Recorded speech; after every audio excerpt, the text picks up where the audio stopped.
Nous sommes ici à Bruxelles devant la statue du roi Léopold II qui a fait du très riche Congo une colonie d'abord personnelle puis de la Belgique au prix d'une très grande violence, d'un grand pillage. Et nous sommes avec Ludo de Witt.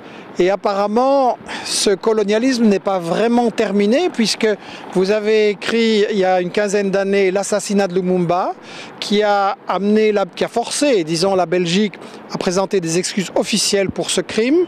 Et là, vous récidivez avec l'ascension de Mobutu, un nouveau livre sur la période 60-65. C'est pas de l'histoire ancienne, il n'est pas temps de tourner la page. Non, je ne crois pas. Pour connaître le Congo d'aujourd'hui, il faut remonter aux périodes après l'indépendance, parce que c'est à ce moment qu'on a instauré une dictature dont les conséquences sont tangibles jusqu'aujourd'hui. Une dictature qui a produit le sous-développement, la pauvreté, l'exploitation des richesses du pays au grand profit des multinationales étrangères. Vous avez fait un fameux travail pendant 10 ans d'investigation dans les archives, des témoignages inédits. En gros, on nous a caché quoi? En fait, après l'assassinat de Lumumba, l'Occident a cru que le problème était résolu. C'était faux parce que Lumumba était l'expression d'une révolution anticoloniale. Les masses congolaises ont continué à exiger une indépendance réelle et c'est pour ça que, que quelques années après qu'on a renversé le gouvernement Lumumba, on est intervenu militairement et on a écrasé dans un bain de sang effroyable les aspirations anticolonialistes du peuple congolais. Et donc c'est sur base de cette cimetière politique qu'on a hissé Mobutu au pouvoir et qu'il a pu instaurer sa dictature. Assassinat de Lumumba, bain de sang, vous pouvez être plus précis et donner des noms des coupables? Il y a le gouvernement belge et surtout le ministre des Affaires étrangères d'Apremont Linden qui a donc ordonné le transfert de Lumumba vers ses ennemis au Katanga où il a été assassiné 4 heures après qu'il était arrivé là-bas. Il y a Étienne Davignon qui était chef de cabinet du ministre des Affaires étrangères qui en quelque sorte coordonné et dirigeait donc l'assaut militaire dans les années 64-65 et qui a donc provoqué cette bain de sang chez la population congolaise.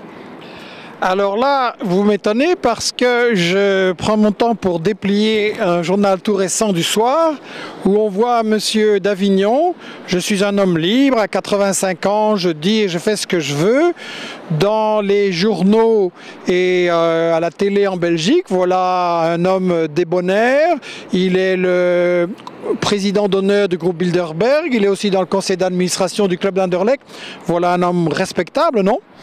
Respectable pour l'élite, en tout cas, ça c'est clair. Et donc, depuis qu'il est entré dans la carrière diplomatique comme jeune diplomate, il a travaillé pour les différents gouvernements belges, aussi bien pour les démocrates chrétiens que pour les socialistes, que pour les libéraux, justement pour faire ce changement d'une colonie dans une néocolonie dans laquelle formellement il y avait des politiciens congolais, mais derrière les rideaux, c'était toujours la Belgique, c'était toujours les usines coloniaux qui tiraient aux ficelles et qui ont profité de l'exploitation du pays.